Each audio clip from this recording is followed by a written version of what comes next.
Students, आज के session में हम डीएल नोमेनक्लेचर और डीएल सिस्टम ऑफ नोमेनक्लेचर की बात करेंगे। And as you know, it specifies the configuration of only one chiral carbon in case of compound having more than one chiral carbon. अब इसका मतलब क्या है? तो chiral कार्बन कहते हैं कि it's a sp3 hybrid carbon whose all four valencies are satisfied by four different groups, right? तो इस कार्बन को chiral कब कह सकते हैं? जब ये sp3 कार्बन टेट्राहेड्रल कार्बन की जो चार वैलेंसीज हैं उसमें चार डिफरेंट ग्रुप लगे हुए हैं। जैसे मान लो कि एक में मैंने मिथाइल, दूसरे में हाइड्रोजन, तीसरे में क्लोरीन और फोर्थ में ब्रोमीन लगा दिया, राइट? तो इस कार्बन को हम कायरल कार्बन कह सकते हैं। तो कायरल कार्बन की जो कॉन्फ़िगरेशन है, कॉन्फ़िगरेशन का मतलब जो इसमें ग्रुप्स लगे हुए हैं जैसे हाइड्रोजन है या फिर क्लोरीन है, इसकी पोजीशन रिलेटिवली या फिर एब्सोल्यूट क्या है? तो एब्सोल्यूट कॉन्फ़िगरेशन का मतलब होगा कि हमें each and every chiral carbon पे कॉन्फ़िगरेशन बतानी है। जैसे मान लो कि फिशर प्रोजेक्शन में एक दूसरे कंपाउंड का यहाँ पे ड्रॉ कर रहा हूँ, राइट? और यहाँ पे भी आप देखोगे कि आपके पास दो कायरल सेंटर हैं, लाइक यहाँ पे HOH एंड HCl ले लिया, right? Here we have two chiral centres. तो अगर मैं इंडिविजुअल कायरल सेंटर की कॉन्फ़िगरेशन बता रहा हूँ तो ये एब्सोल्यूट कॉन्फ़िगरेशन कहलाएगा। जैसे मान लो कि यहाँ पे मैंने नंबरिंग कर दी, इट्स अ 1 2 3 एंड 4। तो आपको सेकंड कार्बन पे क्या कॉन्फ़िगरेशन है, थर्ड कार्बन पे क्या कॉन्फ़िगरेशन है, ये बता सकते हो आप। तो ये एब्सोल्यूट कॉन्फ़िगरेशन कहलाएगा।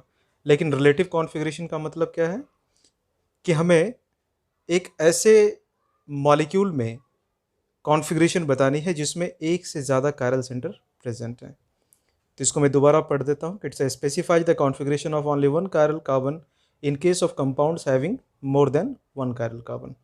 जैसे एग्जांपल हमारे पास है D प्लस ग्लूकोज, राइट? या फिर L प्लस ग्लूकोज।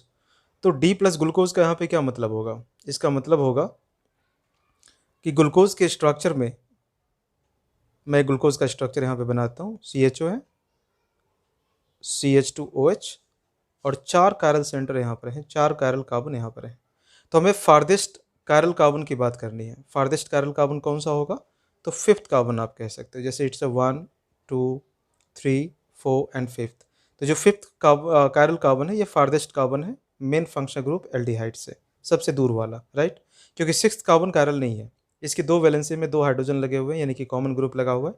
तो इसको हम लोग कायरल सिस्टम या कायरल कार्बन नहीं कह सकते हैं। तो फिफ्थ कार्बन पे हमें देखना होगा कि कॉन्फ़िगरेशन क्या है। तो अगर OH राइट साइड में है और H लेफ्ट साइड में है, फिशर प्रोजेक्शन में या फिशर स्ट्रक्चर में, तो इसे हम लोग डी ग्लूकोज कह सकते हैं, राइट?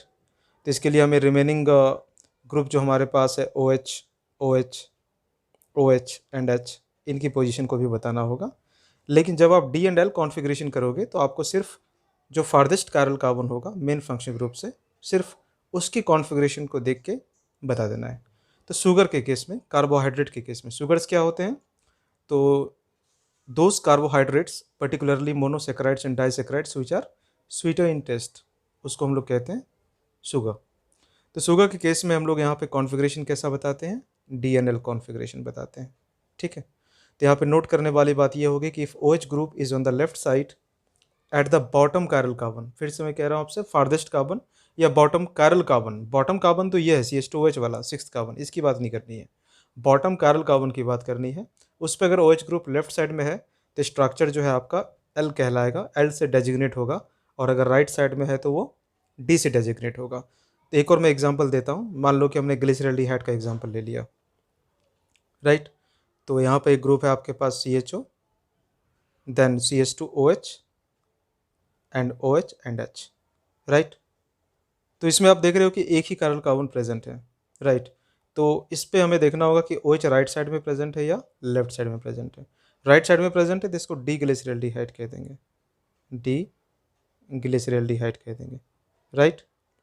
और फिर एज्यूम कर लो कि हमने इसी का एक मिरर इमेज ले लिया, एनएंशियोमर ले लिया, और जिसमें हमने OH को लेफ्ट साइड में दिखाया है H के रिस्पेक्ट में। तो फिर इसकी कॉन्फ़िगरेशन क्या हो जाएगी? L। तो इसको हम लोग L ग्लिसरॉल्डिहाइड कह सकते हैं, ठीक है? नाउ कुछ और एग्जांपल देखते हैं। Now in case of tetrose sugar, tetrose किसे कहते हैं? 4 कार्बन के शुगर को। तो it's a DL configuration in tetrose sugar. ओज का मतलब क्या होता है? शुगर के लिए लगाते हैं, और टेट्रा वर्ड होता है 4, यानी कि 4 कार्बन वाले शुगर की बात कर रहे हैं। तो टेट्रोज शुगर में आपका एरिथ्रोज हो सकता है, थ्रियोज हो सकता है, एरिथ्रोज हो सकता है और थ्रियोज। यहाँ पर एक एल एरिथ्रोज है, एक डी एरिथ्रोज है। तो आप यहाँ पे एल एरिथ्रोज और डी एरिथ्रोज में एक बार देखो कि क्या डिफरेंस है दोनों में।